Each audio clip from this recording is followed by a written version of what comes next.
Hello दोस्तों, कहानियों की दुनिया में आप सभी का स्वागत है। आज हम सुनेंगे मुंशी प्रेमचंद जी द्वारा लिखित कहानी बेटों वाली विधवा। तो आइए सुनते इस कहानी को। पंडित अयोध्यानाथ का देहांत हुआ तो सबने कहा ईश्वर आदमी को ऐसी ही मौत दे। 4 जवान बेटे थे, एक लड़की। चारों लड़कों का विवाह हो चुका था, केवल लड़की कुंवारी थी। संपत्ति भी काफी छोड़ी थी, एक पक्का मकान, 2 बगीचे, कई हजार के गहने और 20,000 नकद। विधवा फूलमती को शोक तो हुआ और कई दिनों तक बेहाल भी पड़ी रही, लेकिन जवान बेटों को सामने देखकर उसे ढाढ़स हुआ। चारों लड़के एक से एक सुशील, चारों बहुएं एक से एक बढ़कर आज्ञाकारिणी। जब वह रात को लेटती तो चारों बारी बारी से उसके पैर दबाती। वह स्नान करने जाती तो उसकी साड़ी छाटती। सारा घर उसके इशारे पर चलता था। बड़ा लड़का कामतानाथ एक दफ्तर में 50 रुपए का नौकर था। छोटा उमानाथ डॉक्टरी पास कर चुका था और कहीं औषधालय खोलने के फिक्र में था। तीसरा दयानाथ बीए में फेल हो गया था और पत्रिकाओं में लेख लिख कर कुछ न कुछ कमा लेता था। चौथा सीतानाथ चारों में सबसे कुशाग्र बुद्धि और होनहार था और अब की साल बीए प्रथम श्रेणी से पास करके एमए की तैयारी में लगा हुआ था। किसी लड़के में वह दुर्व्यसन या छैलापन, वह लुटाऊपन न था जो माता पिता को जलाता और कुल मर्यादा को डुबाता। फूलमती घर की मालकिन थी। यूं की कुंजियां बड़ी बहू के पास रहती थी। बुढ़िया में वह अधिकार प्रेम न था जो वृद्धजनों को कटु और कलहशील बना देता है, किंतु उसकी इच्छा के बिना कोई बालक मिठाई तक न मंगा सकता था। संध्या हो गई थी। पंडित को मरे आज 12वां दिन था। कल 13वीं है, ब्रह्मभोज होगा, बिरादरी के लोग निमंत्रित होंगे, उसी की तैयारियां हो रही थी। फूलमती अपनी कोठरी में बैठी देख रही थी। पल्लेदार बोरे में आटा लाकर रख रहे थे, घी के टीन आ रहे हैं, साग भाजी के टोकरे, शक्कर की बोरियां, दही के मटके चले आ रहे हैं। महापात्र के लिए दान की चीजें लाई गई, बर्तन, कपड़े, पलंग, बिछावन, छाते, जूते, छड़िया, लालटेन आदि। किंतु फूलमती को कोई चीज नहीं दिखाई गई। नियमानुसार ये सब सामान उसके पास आने चाहिए थे। वह प्रत्येक वस्तु को देखती, उसे पसंद करती, उसकी मात्रा में कमी बेसी का फैसला करती, तब इन चीजों को भंडारे में रखा जाता। क्यों उसे दिखाने और उसकी राय लेने की जरूरत नहीं समझी गई? अच्छा, वह आटा 3 ही बोरा क्यों आया? उसने तो 5 बोरों के लिए कहा था। घी भी 5 ही कनस्तर है, उसने तो 10 कनस्तर मंगवाए थे। इसी तरह साग भाजी, शक्कर, दही आदि में भी कमी की गई होगी। किसने उसके हुक्म में हस्तक्षेप किया? जब उसने एक बात तय कर दी, तब किसे उसे घटाने बढ़ाने का अधिकार है? आज 40 वर्षों से घर के प्रत्येक मामलों में फूलमती की बात सर्वमान्य थी। उसने 100 कहा तो 100 खर्च किए गए, 1 कहा तो 1, किसी ने मीन मेख न की। यहाँ तक कि पंडित अयोध्यानाथ भी उसकी इच्छा के विरुद्ध कुछ न करते थे। पर आज उसकी आंखों के सामने प्रत्यक्ष रूप से उसके हुक्म की उपेक्षा की जा रही है। इसे वह क्यों कर स्वीकार कर सकती? कुछ देर तक तो वह जब्त किए बैठी रही, पर अंत में न रहा गया। स्वायत्तता शासन उसका स्वभाव हो गया था। वह क्रोध में भरी हुई आई और कामतानाथ से बोली, क्या आटा 3 ही बोरे लाए? मैंने तो 5 बोरों के लिए कहा था और घी भी 5 ही टीन मंगवाया। तुम्हें याद है मैंने 10 कनस्तर कहा था। किफायत को मैं बुरा नहीं समझती, लेकिन जिसने यह कुआं खोदा उसी की आत्मा पानी को तरसे। यह कितनी लज्जा की बात है। कामतानाथ ने क्षमा याचना न की, अपनी भूल भी स्वीकार न की, लज्जित भी नहीं हुआ। 1 मिनट तो विद्रोही भाव से खड़ा रहा, फिर बोला, हम लोगों की सलाह 3 ही बोरियों की हुई और 3 बोरों के लिए 5 टीन घी काफी था। इसी हिसाब से और चीजें भी कम कर दी गई। फूलमती उग्र होकर बोली, किसकी राय से आटा कम किया गया? हम लोगों की राय से। तो मेरी राय कोई चीज नहीं है? क्यों नहीं? लेकिन अपना लाभ हानि तो समझते हैं। फूलमती हक्की बक्की होकर उसका मुंह ताकने लगी। इस वाक्य का आशय उसकी समझ में नहीं आया। अपना लाभ हानि?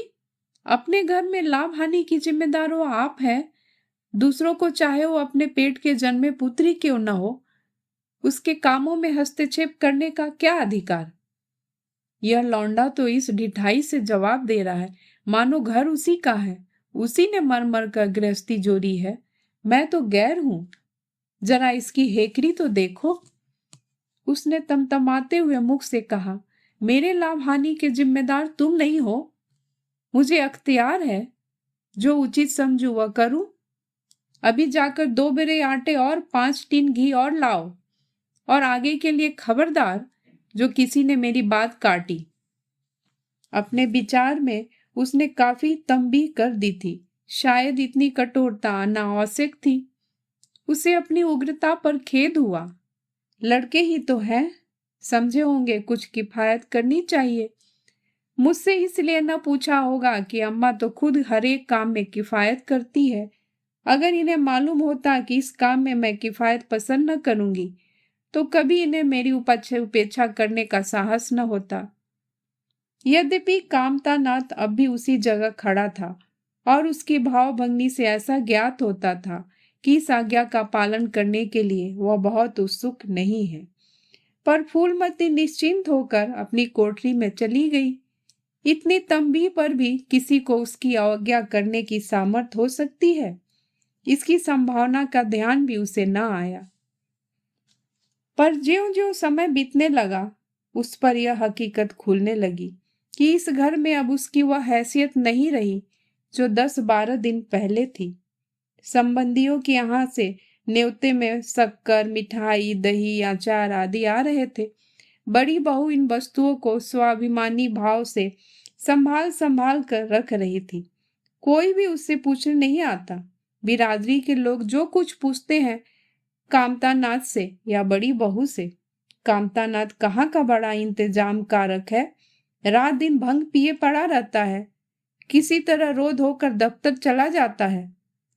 उसमें भी महीने में 15 नागों से कम नहीं होते। वह तो कहो साहब पंडित का लिहाज करता है, नहीं तो अब तक कब का निकाल दिया होता।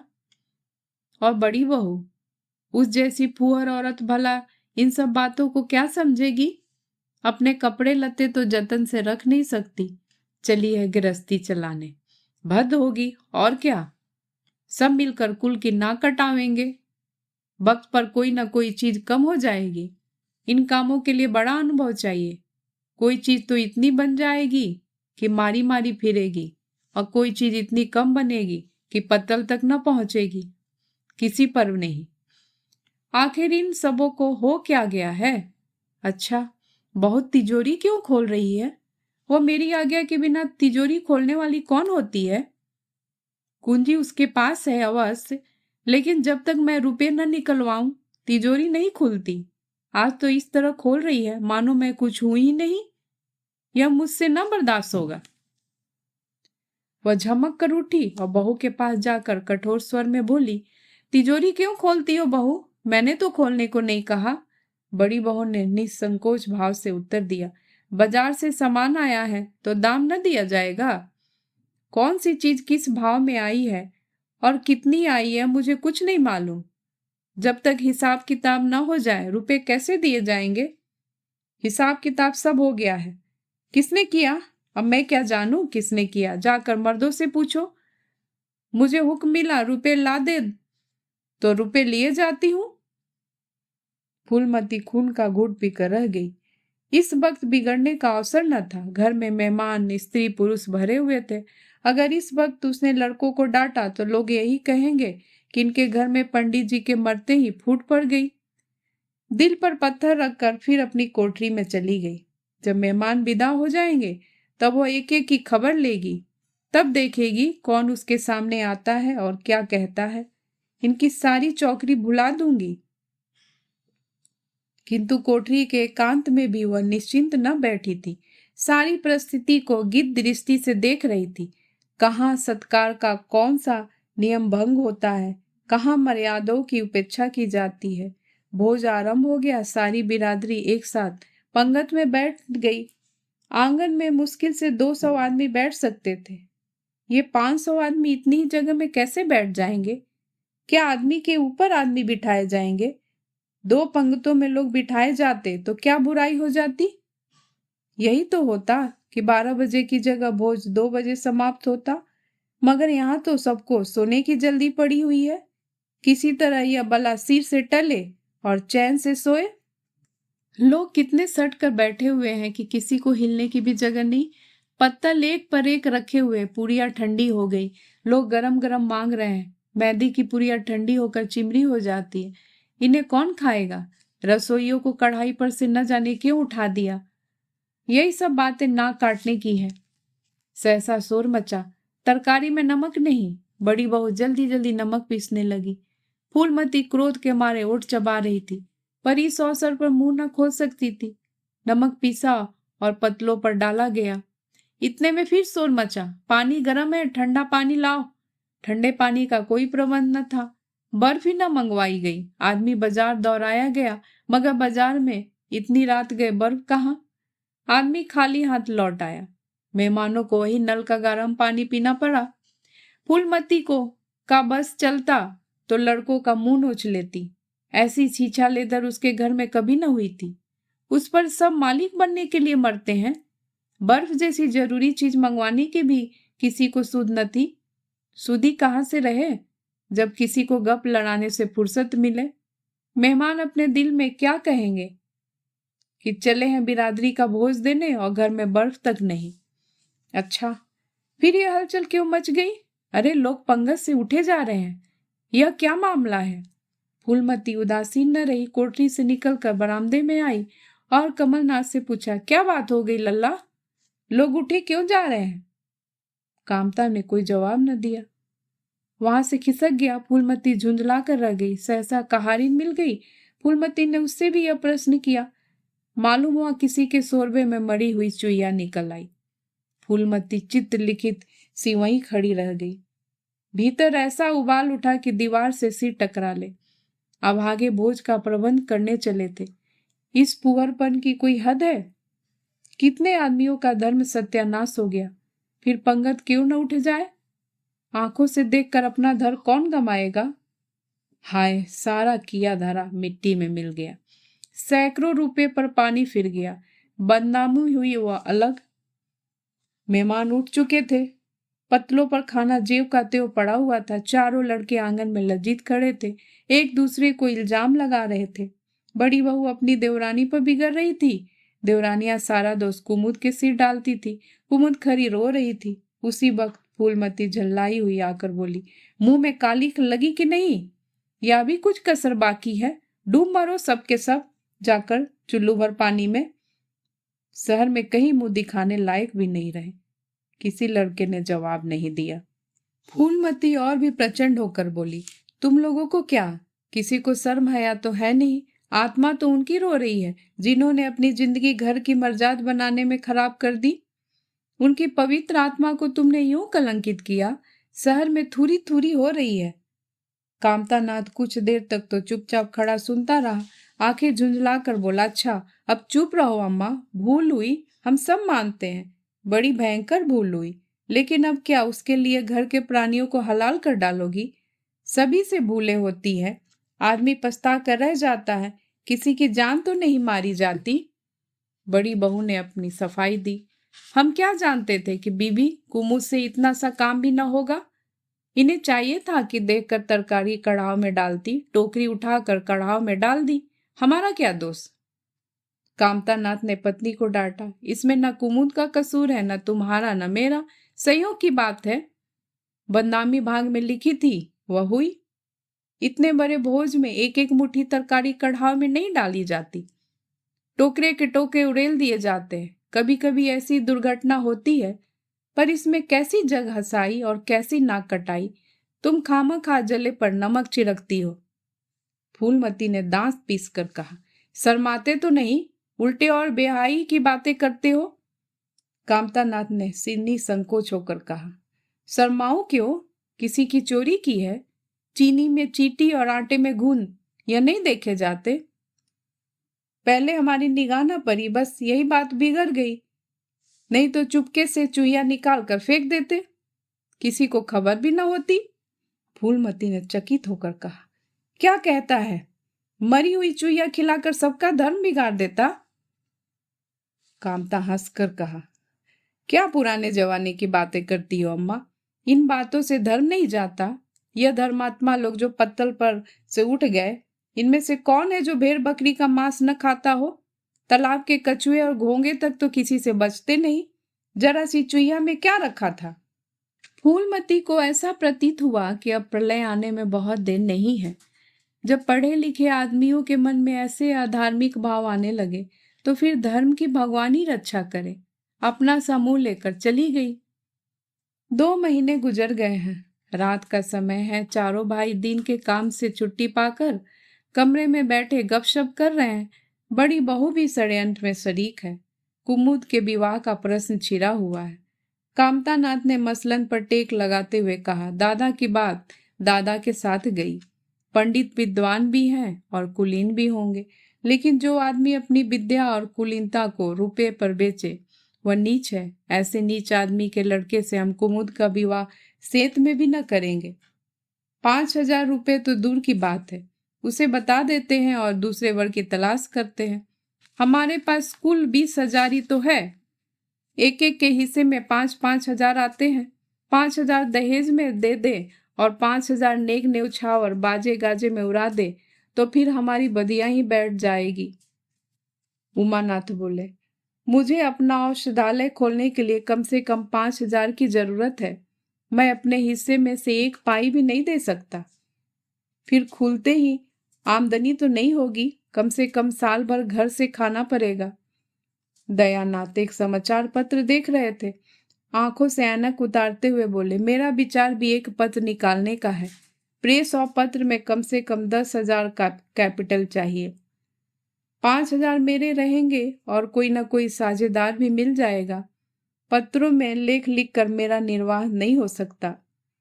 कामतानाथ ने सिर हिलाते हुए कहा, अजी राम भजो, सेंत में कोई लेख छपता नहीं, रुपए कौन देता है?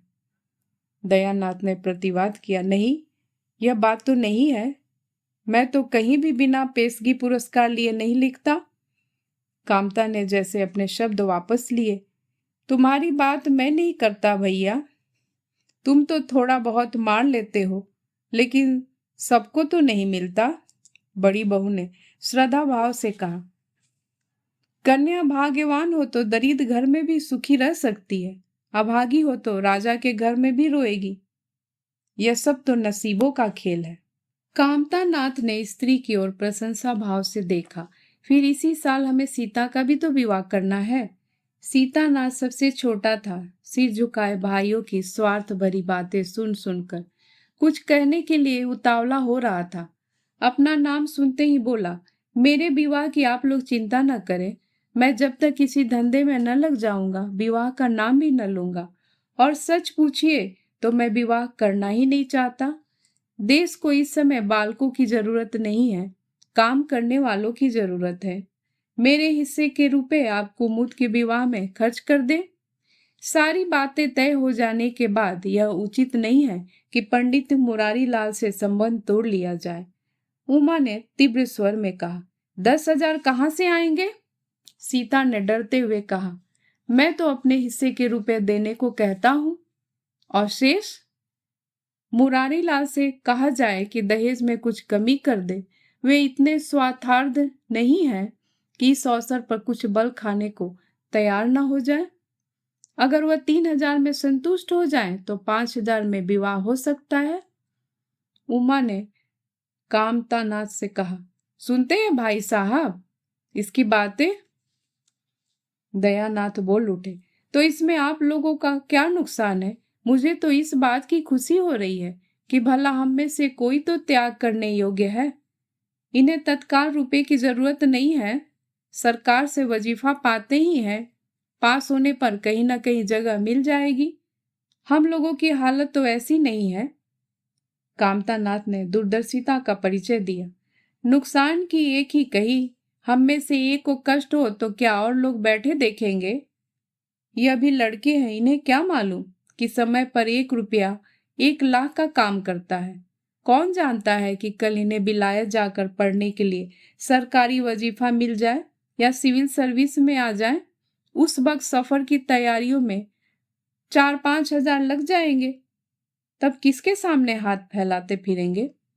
मैं यह नहीं चाहता कि दहेज के पीछे इनकी जिंदगी नष्ट हो जाए। इस तर्क ने सीतानाथ को भी तोड़ दिया। सकुचाता हुआ बोला, हाँ, यदि ऐसा हुआ तो बेशक मुझे रुपए की जरूरत होगी।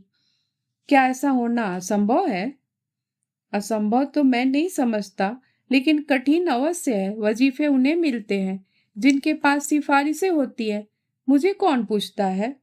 कभी कभी सिफारिशें भी धरी की धरी रह जाती है और बिना सिफारिश वाले बाजी मार ले जाते हैं। तो आप जैसा उचित समझे। मुझे यहाँ तक मंजूर है कि चाहे मैं विलायत न जाऊं, पर कुमुद अच्छे घर जाए। कामतानाथ ने निष्ठा भाव से कहा, अच्छा, घर दहेज देने से ही नहीं मिलता भैया। जैसा तुम्हारी भाभी ने कहा, यह नसीबों का खेल है। मैं तो चाहता हूँ कि मुरली लाल को जवाब दे दिया जाए और कोई ऐसा घर खोजा जाए जो थोड़े में राजी हो जाए। इस विवाह में मैं 1 हजार से ज्यादा नहीं खर्च कर सकता। पंडित दीनदयाल कैसे हैं? उमा ने प्रसन्न होकर कहा, बहुत अच्छे। MA BA न सही, जजमानी से अच्छी आमदनी है। दयानाथ ने आपत्ति की, अम्मा से भी पूछ तो लेना चाहिए। कामतानाथ को इसकी कोई जरूरत न मालूम हुई। बोले, उनकी तो जैसे बुद्धि भ्रष्ट हो गई है। वही पुराने युग की बातें मुरारी लाल के नाम पर उधार खाए बैठी हैं। यह नहीं समझती कि वह जमाना नहीं रहा। उनको तो बस कुमुद मुरारी पंडित के घर जाए, चाहे हम लोग तबाह हो जाएं। उमा ने एक शंका उपस्थित की, अम्मा अपने सब गहने कुमुद को दे देंगी, देख लीजिएगा। कामतानाथ का स्वार्थ नीति से विद्रोह न कर सका। बोले, गहनों पर उनका पूरा अधिकार है। यह उनका स्त्री धन है, जिसे चाहे दे सकती हैं। उमा ने कहा, स्त्री धन है तो क्या, वह उसे लुटा देंगी? आखिर वह भी तो दादा ही की कमाई है। किसी की कमाई हो, स्त्री धन पर उनका पूरा अधिकार है। यह सब कानूनी गोरख धंधे हैं। 20 हजार में तो 4 हिस्से हो और 10 हजार के गहने अम्मा के पास रह जाए। देख लेना, इन्हीं के बल पर वह कुमुद का विवाह मुरारी पंडित के घर करेंगी। उमानाथ इतनी बड़ी रकम को इतनी आसानी से नहीं छोड़ सकता। वह कपट नीति में कुशल है। कोई कौशल रचकर माता से सारे गहने ले लेगा। उस वक्त तक कुमुद के विवाह की चर्चा करके फूलमती को भड़काना उचित नहीं। कामतानाथ ने सिर हिलाकर कहा, भाई, मैं इन चालों को पसंद नहीं करता। उमानाथ ने खिसिया कर कहा, गहने 10 हजार से कम न होंगे। कामता अविचलित स्वर में बोले, कितने ही के हो? मैं अनीति में हाथ नहीं डालना चाहता। तो आप अलग बैठिए। हाँ, बीच में भांजी न मारिएगा। मैं अलग रहूंगा और तुम सीता? अलग रहूंगा। लेकिन जब दयानाथ से यही प्रश्न किया गया तो वह उमानाथ से सहयोग करने को तैयार हो गया। 10 हजार में 2.5 हजार तो उसके होंगे ही। इतनी बड़ी रकम के लिए यदि कुछ कौशल भी करना पड़े तो क्षम्य है। फूलमती रात को भोजन करके लेटी थी कि उमा और दया उसके पास जाकर बैठ गए। दोनों ने ऐसा मुंह बनाए हुए थे मानो कोई भारी विपत्ति आ गई है। फूलमती ने सशंक होकर पूछा, तुम दोनों घबराए हुए मालूम होते हो? उमा ने सिर खुजलाते हुए कहा, समाचार पत्रों में लेख लिखना बड़े जोखिम का काम है अम्मा। कितना ही बचकर लिखो, लेकिन कहीं ना कहीं पकड़ हो ही जाती है। दयानाथ ने एक लेख लिखा था, उस पर 5 हजार की जमानत मांगी गई है। अगर कल तक जमा न कर दी गई तो गिरफ्तार हो जाएंगे और 10 साल की सजा ठुक जाएगी। फूलमती ने सिर पीट कर कहा, ऐसी बातें क्यों लिखते हो बेटा? जानते नहीं हो आजकल हमारे अधीन आए हुए हैं, जमानत किसी तरह टल नहीं सकती। दयानाथ ने अपराधी भाव से उत्तर दिया, मैंने तो अम्मा ऐसी कोई बात नहीं लिखी थी, लेकिन किस्मत को क्या करूं। हाकिम जिला इतना कड़ा है कि जरा सी रियायत नहीं करता। मैंने जितनी दौड़ धूप हो सकती थी वह सब कर ली। तो तुमने कामता से रुपए का प्रबंध करने को नहीं कहा? उमा ने मुंह बनाया। उनका स्वभाव तो तुम जानती हो अम्मा, उन्हें रुपए प्राणों से प्यारे हैं। इन्हें चाहे काला पानी ही हो जाए वो 1 पाई न देंगे। दयानाथ ने समर्थन किया, मैंने तो उनसे इसका जिक्र भी नहीं किया। फूलमती ने चरपाई से उठते हुए कहा। चलो मैं कहती हूँ, देगा कैसे नहीं, रुपये इसी दिन के लिए तो होते हैं या गाड़ कर रखने के लिए। उमानाथ ने माता को रोक कर कहा, नहीं अम्मा, उनसे कुछ न कहो, रुपये तो न देंगे, उल्टे और हाय हाय मचाएंगे। इनको अपनी नौकरी की खैरियत मनानी है, इन्हें घर में रहने भी न देंगे। अफसरों में जाकर खबर दे दे तो आश्चर्य नहीं। फूलमती ने लाचार होकर कहा, तो फिर जमानत का क्या प्रबंध करोगे? मेरे पास तो कुछ नहीं है। हाँ, मेरे गहने हैं, इन्हें ले जाओ, कहीं गिरवी रख कर जमानत दे दो, और आज से कान पकड़ो कि किसी पत्र में एक शब्द भी न लिखोगे। दयानाथ कानों पर हाथ रखकर बोला, यह तो नहीं हो सकता अम्मा कि तुम्हारे जेवर लेकर मैं अपनी जान बचाऊं। 10-5 साल की कैद ही तो होगी, झेल लूंगा। यहीं बैठा बैठा क्या कर रहा हूं? फूलमती छाती पीट कर बोली, कैसी बातें करते हो बेटा, मेरे जीते जी तुम्हें कौन गिरफ्तार कर सकता है? उसका मुंह झुलस दूंगी। गहने इसी दिन के लिए तो हैं, और किस दिन के लिए? जब तुम ही न रहोगे तो गहने लेकर क्या आग में झोंकूंगी? उसने पिटारी लाकर उसके सामने रख दी। दया ने उमा की ओर जैसे फरियाद की आंखों से देखा और बोला, आपकी क्या राय है भाई साहब? इसी मारे में कहता था, अम्मा को बताने की जरूरत नहीं, जेली तो हो जाती या और कुछ। उमा ने जैसे सिफारिश करते हुए कहा, यह कैसे हो सकता था कि इतनी बड़ी वारदात हो जाती और अम्मा को खबर न होती? मुझसे यह नहीं हो सकता था कि सुनकर पेट में डाल लेता, मगर अब करना क्या है? यह मैं खुद निर्णय नहीं कर सकता। न तो यही अच्छा लगता है कि तुम जेल जाओ, और न यही अच्छा लगता है कि अम्मा के गहने गिरवी रखे जाए। फूलमती ने व्यथित कंठ से कहा, क्या तुम समझते हो मुझे गहने तुमसे ज्यादा प्यारे हैं? मैं तो प्राण तक तुम्हारे ऊपर न्यौछावर कर दूं, गहनों की भी साथी क्या है? दया ने दृढ़ता से कहा, मां, तुम्हारे गहने तो न लूंगा, चाहे मुझ पर कुछ ही क्यों ना आ पड़े। जब आज तक तुम्हारी कुछ सेवा न कर सका तो किस मुंह से तुम्हारे गहने उठा ले जाऊं? मुझ जैसे कपूत को तो तुम्हारी कोख से जन्म ही न लेना चाहिए था, सदा तुम्हें कष्ट ही देता रहा। फूलमती ने भी उतनी दृढ़ता से कहा, अगर यूं न लोगे तो मैं खुद जाकर इन्हें गिरवी रख दूंगी और खुद हाकिम जिला के पास जाकर जमानत जमा कराऊंगी। अगर इच्छा हो तो यह परीक्षा भी ले लो। आंखें बंद हो जाने के बाद क्या होगा भगवान जाने, लेकिन जब तक जीती हूं तुम्हारी ओर कोई तिरछी आंख से देख नहीं सकता। उमानाथ ने मानो माता पर एहसान रख कर कहा, अब तो तुम्हारे लिए कोई रास्ता नहीं रहा दयानाथ, क्या हरज है, ले लो, मगर याद रखो, ज्यों ही हाथ में रुपए आ जाए गहने छुड़वाने पड़ेंगे। सच कहते हैं मातृ दीर्घ तपस्या है, माता के सिवाय इतना स्नेह और कौन कर सकता है? हम बड़े अभागे हैं कि माता के प्रति जितनी श्रद्धा रखनी चाहिए उसका शतांश भी नहीं रखते। दोनों ने जैसे बड़े धर्म संकट में पड़कर गहनों की पिटारी संभाली और चलते बने। माता वात्सल्य भरी आंखों से उनकी ओर देख रही थी और उसकी संपूर्ण आत्मा का आशीर्वाद जैसे उन्हें अपने गोद में समेट लेने के लिए व्याकुल हो रहा था।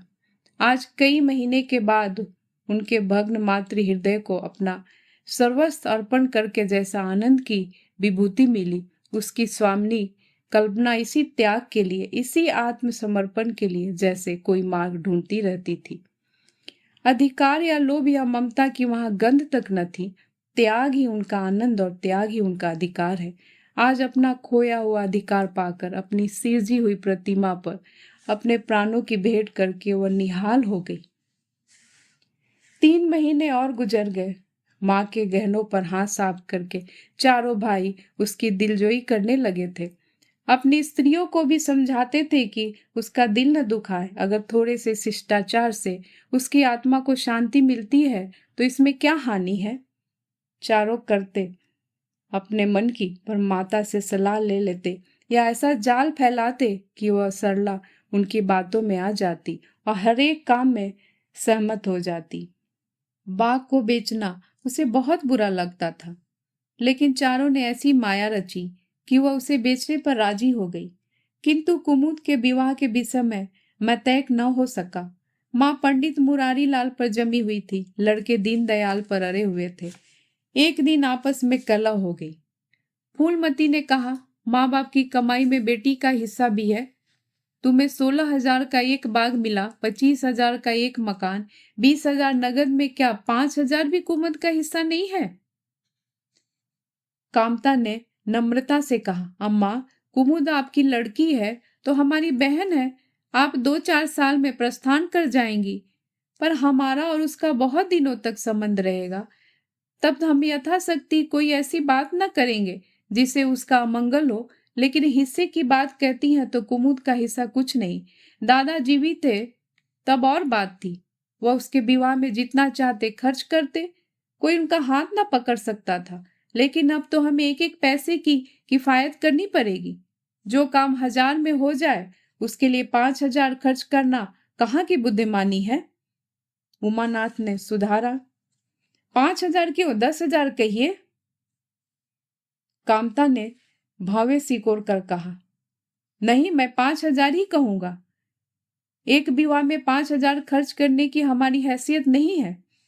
फूलमती ने जिद पकड़ कर कहा, विवाह तो मुरारी लाल के पुत्र से ही होगा। 5,000 खर्च हो चाहे 10,000, मेरे पति की कमाई है।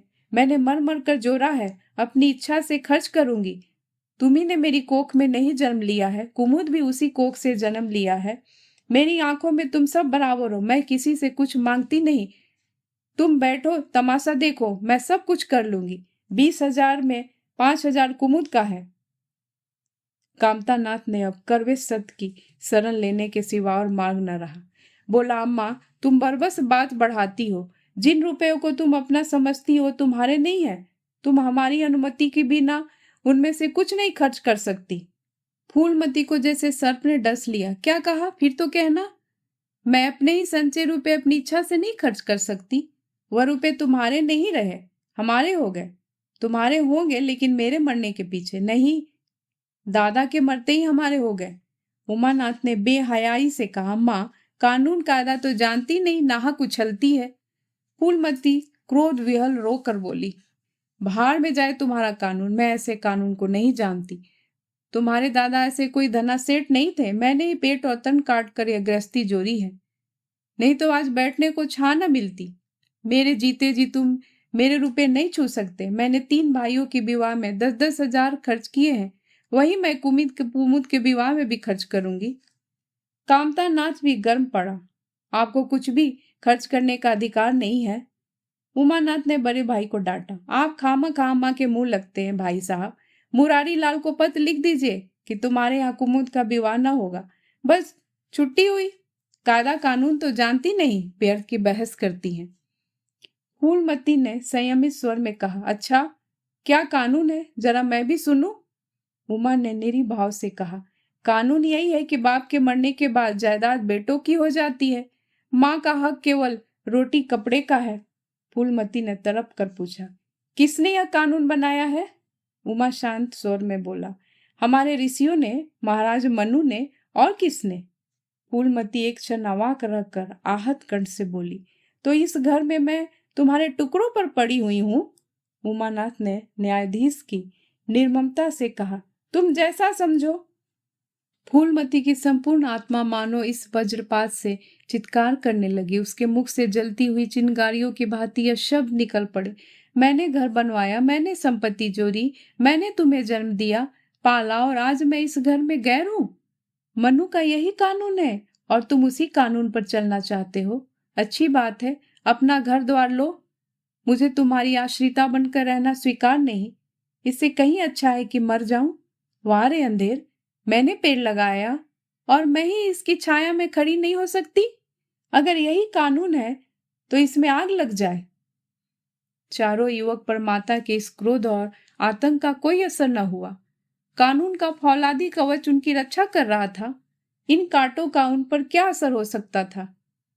जरा देर में फूलमती उठकर चली गई। आज जीवन में पहली बार उसका वात्सल्य मग्न मातृत्व अभिशाप बनकर उसे धिक्कारने लगा। जिस मातृत्व को उसने जीवन की विभूति समझा था, जिसके चरणों पर वह सदैव अपनी समस्त अभिलाषाओं और कामनाओं को अर्पित करके अपने को धन्य मानती थी, वही मातृत्व आज उसे अग्निकुंड सा जान पड़ा, जिसमें उसका जीवन जलकर भस्म हो गया। संध्या हो गई थी। द्वार पर नीम का वृक्ष सिर झुकाए निस्तंभ खड़ा था, मानो संसार की गति पर क्षुब्ध हो रहा हो। अस्ताचल की ओर प्रकाश और जीवन का देवता फूलवती के मातृति की भांति अपनी चिता में जल रहा था। फूलमती अपने कमरे में जाकर लेटी तो उसे मालूम हुआ उसकी कमर टूट गई है। पति के मरते ही अपने पेट के लड़के उसके शत्रु हो जाएंगे, उसने स्वप्न में भी नहीं अनुमान नहीं था। जिन लड़कों को उसने अपने हृदय रक्त पिला पिला कर पाला, वही आज उसके हृदय पर यूं आघात कर रहे हैं। अब वह घर उसे कांटों की सेज लग रहा था। जहां उसकी कुछ कदर नहीं, कुछ गिनती नहीं, वहां अनाथों की भांति पड़ी रोटियां खाए। यह उसकी अभिमानी प्रकृति के लिए असह्य था, पर उपाय ही क्या था। वह लड़कों से अलग होकर रहे भी तो नाक किसकी कटेगी। संसार उसे थूके तो क्या और लड़कों को थूके तो क्या, बदनामी तो उसी की है। दुनिया यही तो कहेगी, 4 जवान बेटों के होते हुए बुढ़िया अलग पड़ी हुई मजूरी करके पेट पाल रही है। जिन्हें उसने हमेशा नीच समझा वही उस पर हंसेंगे। नहीं, वह अपमान इस अनादर से कहीं ज्यादा हृदय विदारक था। अब अपना और घर का पर्दा ढका रहने में ही कुशल है। हाँ, अब उसे अपने को नई परिस्थिति के अनुकूल बनाना पड़ेगा। समय बदल गया है। अब तक स्वामिनी बनकर रही, अब लौंडी बनकर रहना पड़ेगा। ईश्वर की यही इच्छा है। अपने बेटों की बातें और लाते, गैरों की बातें और लातों की अपेक्षा फिर भी गनीमत है। वह बड़ी देर तक मुंह ढाके अपनी दशा पर रोती रही। सारी रात इसी आत्मवेदना में कट गई। शरद का प्रभाव डरता डरता उषा की गोद से निकला, जैसे कोई कैदी छिपकर जेल से भाग आया हो। फूलमती अपने नियम के विरुद्ध आज तड़के हो ही उठी। रात भर से उसकी मानसिक परिवर्तन हो चुका था। सारा घर सो रहा था और वो आंगन में झाड़ू लगा रही थी। रात भर ओस में भींगी हुई उसकी पक्की जमीन उसके नंगे पैरों में कांटों की तरह चुभ रही थी। पंडित जी उसे कभी इतने सवेरे उठने न देते थे। शीत उसके लिए बहुत हानिकारक था, पर अब वह दिन नहीं रहे। प्रकृति उसको भी समय के साथ बदल देने का प्रयत्न कर रही है। झाड़ू से फुर्सत पाकर उसने आग लगाई और चावल दाल की कंकड़ियां चुनने लगी। कुछ देर में लड़के जगे, बहुएं उठी। सभी ने बुढ़िया को सर्दी से सिकुड़ते हुए काम करते देखा, पर किसी ने यह ना कहा कि अम्मा क्यों हलकान होती हो। शायद सब के सब बुढ़िया के इस मान मर्दन पर प्रसन्न थे। आज से फूलमती का यही नियम हो गया कि जी तोड़ घर का काम करना और अतरंग नीति से अलग रहना। उसके मुख पर जो एक आत्मगौरव झलकता था, उसकी जगह अब गहरी वेदना छाई नजर आती थी। जहां बिजली जलती थी वहां अब तेल का दिया टिमटिमा रहा था, जिसे बुझा देने के लिए हवा का एक हल्का सा झोंका काफी है। मुरारी लाल को इनकारी पत्र लिखने की बात पक्की हो गई। दूसरे दिन पत्र लिख दिया गया। दीनदयाल से कुमुद का विवाह निश्चित हो गया। दीनदयाल की उम्र 40 से कुछ अधिक थी। मर्यादा में भी कुछ हटे थे, पर रोटी दाल से खुश थे। बिना किसी ठहराव के विवाह करने पे राजी हो गए। तिथि नियत हुई, बारात आई, विवाह हुआ और कुमुद विदा कर दी गई। फूलमती के दिल पर क्या गुजर रही थी इसे कौन जान सकता है, पर चारों भाई बहुत प्रसन्न थे, मानो उनके हृदय का कांटा निकल गया हो। ऊंचे कुल की कन्या मुंह कैसे खोलती। भाग में सुख भोगना लिखा होगा, सुख भोगेगी। दुख भोगना लिखा होगा, दुख भोगेगी। हर ही इच्छा बेकसों का अंतिम अवलंबन है। घर वालों ने जिससे विवाह कर दिया उसमें 1000 है वो, तो भी वह उसका उपास, उसका स्वामी है। प्रतिरोध उसकी कल्पना से परे था। फूलमती ने किसी काम में दखल न दिया। कुमुद को क्या दिया गया, मेहमानों का कैसा सत्कार किया गया, किसके यहाँ से न्योते में क्या आया, किसी बात से भी उसे सरोकार न था। उससे कोई सलाह भी ली जाती तो यही कहा, बेटा तुम लोग देखो, जो करते हो अच्छा ही करते हो, मुझसे क्या पूछते हो। जब कुमुद के लिए द्वार पर डोली आ गई और कुमुद माँ के गले लिपट कर रोने लगी, तो वह बेटी को अपने कोठरी में ले गई और जो कुछ 150 रुपए या 2-4 मामूली गहने उसके पास बचे रहे थे, बेटी की आंचल में डालकर बोली, बेटी मेरी तो मन की मन में ही रह गई, नहीं तो क्या आज तुम्हारा विवाह इस तरह होता और तुम इस तरह विदा होती। आज तक फूलमती ने अपने गहनों की बात किसी से न कही थी। लड़कों ने उसके साथ जो कपट व्यवहार किया था, इसे चाहे अब तक न समझती हो, लेकिन इतना जानती थी कि गहने फिर न मिलेंगे। लेकिन इस अवसर पर उसे अपनी सफाई देने की जरूरत मालूम हुई। कुमुद यह भाव मन से लेकर जाए कि अम्मा ने अपने गहने बहुओं के लिए रख छोड़े, इसे वह किसी तरह न सह सकती थी, इसलिए वह उसे अपनी कोठरी में ले गई थी। लेकिन कुमुद को पहले ही इस कौशल की टोह मिल चुकी थी। उसने गहने और रुपये आंचल से निकाल कर माता के चरणों में रख दी और बोली, अम्मा, मेरे लिए तुम्हारा आशीर्वाद लाखों रुपए के बराबर है। तुम इन चीजों को अपने पास रखो, न जाने अभी तुम्हें किन विपत्तियों का सामना करना पड़े। फूलमती कुछ कहना ही चाहती थी कि उमानाथ ने आकर कहा, क्या कर रही हो कुमुद? चल जल्दी कर, साइड टली जाती है, वह लोग हाय हाय कर रहे हैं। फिर तो 2-4 महीने में आएगी ही, जो कुछ लेना देना होगा ले लेना। फूलमती के घाव पर जैसे मनो नमक पड़ गया। बोली, मेरे पास अब क्या रखा है भैया जो इसे मैं दूंगी? जाओ बेटी, भगवान तुम्हारा स्वाग अमर रखे। कुमुद विदा हो गई। फूलमती पछाड़ खाकर गिर पड़ी। जीवन की लालसा नष्ट हो गई थी। 1 साल बीत गया। फूलमती का कमरा घर में सब कमरों से बड़ा और हवादार था। कई महीनों से उसने बड़ी बहू के लिए खाली कर दिया था और खुद एक छोटी सी कोठरी में रहने लगी, जैसे कोई भिखारी न हो। बेटों और बहुओं से अब उसे जरा भी स्नेह न था। वह अब घर की लौंडी थी। घर के किसी प्राणी, किसी वस्तु, किसी प्रसंग से उसे प्रयोजन न था। वह केवल इसलिए जीती थी कि मौत न आती थी। सुख या दुख का अब उसे लेश मात्र भी ज्ञान न था।